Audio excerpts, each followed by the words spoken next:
General Ayub ने उसको किस तरह उसके फोटो को कुत्ते के गले में डाला। उसके बाद जब वही लीडर जब अमेरिका को ललकारता रहा भुट्टो, उसको किस तरह बेदर्दी से फांसी दिया गया। उसके बाद जब जनरल ज़ियाउल हक आया उसने अमेरिका को लड़काया। फिर अमेरिका ने क्या किया, जहाज से उड़ाया, हवा में उसकी बोटी भी नहीं मिली।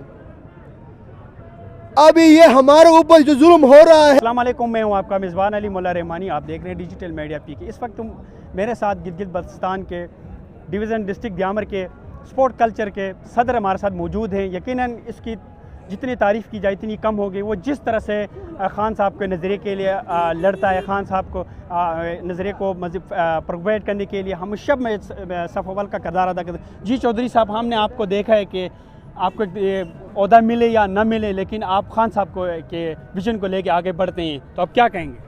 गिलगित बल्तिस्तान के लोग हैं वो वफाक के गुलाम हैं। ठीक इसी तरह ये लोग अमेरिका के गुलाम हैं।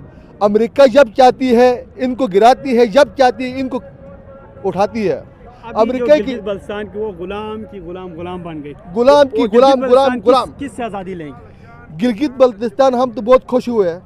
पहले हमने डोगरो राज को भगाया, अंग्रेज़ को भगाया, सिख को भगाया। आपको तो बेखूबी आप उस इलाके के उस जुर्मंद खून से है, आपको पता है वही खून पे अपनी तो कुव्वत से अपने इलाके को आज़ाद करवाया।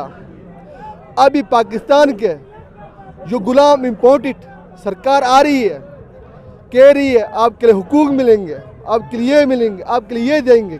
क्या दिया पाकिस्तान ने? मैं सबसे ये कहता हूँ, पाकिस्तान को सवाल करता हूँ, आपने गिलगित बल्तिस्तान के लिए, कश्मीर के लिए क्या दिया है? तो आप पाकिस्तान के लिए दोगे। पाकिस्तान खुद बेचारा किसी के कदमों पे लड़ी हुई है, किसी के कदमों पे लड़ी हुई है। मेरे विजन है, हम ला इलाहा इल्लल्लाह मुहम्मद रसूलुल्लाह पे यकीन रखते हैं और हमारा खान भी उसके ऊपर यकीन रखता है। सबसे पहले यहाँ पर लियाकत अली खान था, उसको किस तरह बेदर्दी से कत्ल किया। उसके बाद जब आवाज़ बुलंद किया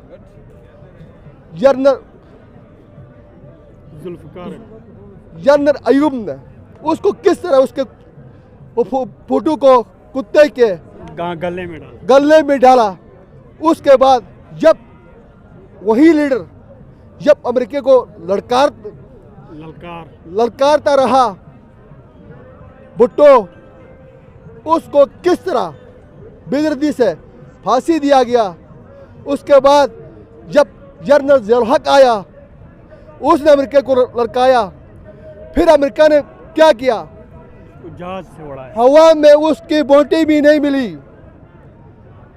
अभी ये हमारे ऊपर जो जुल्म हो रहा है, हम पाकिस्तान की ये हमारे सामने ये राना सनाउल्लाह क्या चीज़ है, ये नवाज शरीफ क्या चीज़ है। नवाज शरीफ अपने खुद पहचान पे जाए। राना सनाउल्लाह साहब स्टेटमेंट जारी किया, फिर से खान साहब को ख़तरा है, लिहाजा वो जमान पार्क से ना निकले, प्लीज़ आप वहाँ पर बैठे।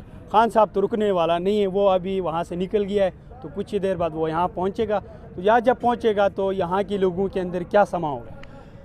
ऐसे समा होगा, खान जब एक बात करता है, पठान और द्यामर वाला एक बात करते हैं, अपने बात से पीछे नहीं हटते।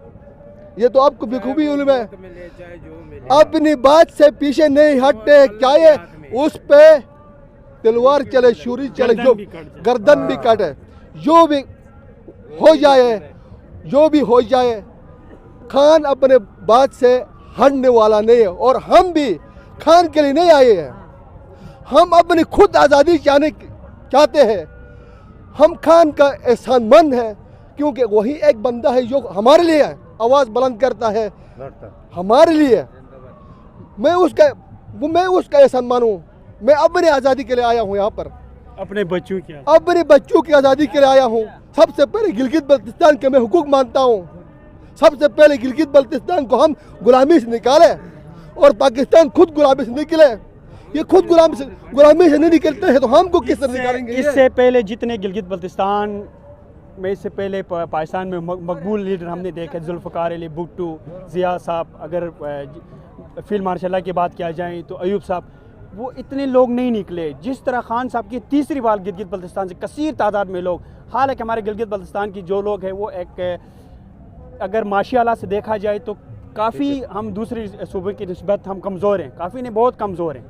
उसके बावजूद वो यहाँ इस तरह आना, तो ये कौन सा जुनून है कि जिसको हमारे जो बर्फ़ानी चीता इस वक्त यहाँ इस्लामाबाद के मैदानों में लेके आई? ये बात मैं एक शेर आपको अर्ज़ करूँगा। इरादे जिनके पुख्ता हो, नज़र जिनकी खुदा पर हो, तलातम खेज मुयूस है वो घबराया नहीं करता।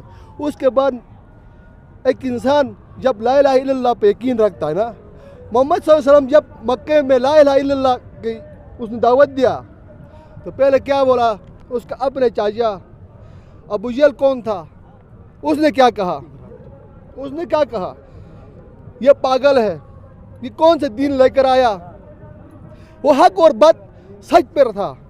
फिर आज तक जितने भी आलम इस्लाम में ला इलाहा इल्लल्लाह मुहम्मद रसूलुल्लाह चलता तो किसकी बुनियाद पर? मोहम्मद सल्लल्लाहु अलैहि वसल्लम वो सच पर था, हक पर था और अल्लाह की हुक्म पर चल रहा था, जो इंसाफ पर। हमारा खान साहब भी इंसाफ पर चल रहा है। वो भी यही कहता है हमारे फैसले हम घर में करेंगे, अपने घर में। हमारे फैसले किसी लंदन में या वाइस हाउस के अंदर ये नहीं होंगे।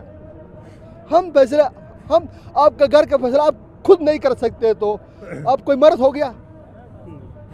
अगर मैं आकर आपके घर के फैसले करता हूँ तो कोई आपकी इज्जत रह गया? यकीनन हमारी कोई औकात नहीं। हमारी जो पॉलिसियाँ हैं वो हम अपनी पॉलिसियाँ हालात को मद्देनजर रख कर पॉलिसी बनाओगे। तो इसी तरह पाकिस्तान की हालत ये है, कभी एक मुल्क कह रहा है उसके सामने, हमारे सामने घुटने टेक जाओ, दूसरा मुल्क कह रहा है मेरे सामने, तीसरा मुल्क कह रहा है मेरे सामने।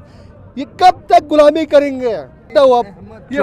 ये फटा हुआ बंदा खान साहब की विजन लेकर निकले तो हमको क्या ताने लगाए?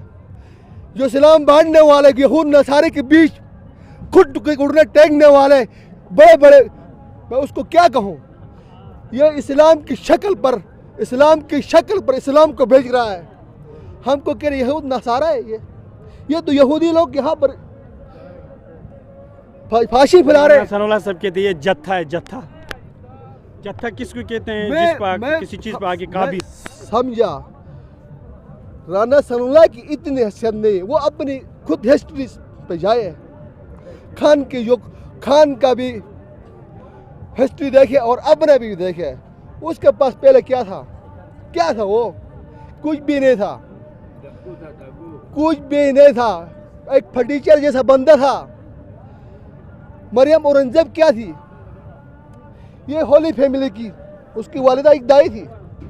आज ये दाइयों के ऊपर पाकिस्तान को मुसलत करोगे तो पाकिस्तान को तो खुदा हाफिज हो गया ना। सही कहा। दाइयों को जब पाकिस्तान का वज़म बनाओगे, खुद मुख्तार बनाओगे तो आप खुद सोचो। ये खान साहब कहता है ना, जो सबसे लवर तबके हैं जिनके अंदर पोटेंशियल और टैलेंट हो वो आगे आएँ, तो कल हो सकता है तहरीक इंसाफ में भी ऐसे लवर तबके से ताल्लुक़ रखने वाले लोग ऊपर आ जाएं, तो आप उनको भी ये ताना तो नहीं देंगे? बिल्कुल नहीं। मैं भी एक मिडिल क्लास से ताल्लुक़ रखता हूँ। आज मैं जितने भी बड़ी स्टेज पर चल रहा हूँ तो ये खान साहब की बदौलत मुझे ये इंसाफ मिल रही है। मैं स्टेज पर जाकर अपना हुकूक का बात कर सकता हूँ खान साहब की इंसाफ की पार्टी की वजह से।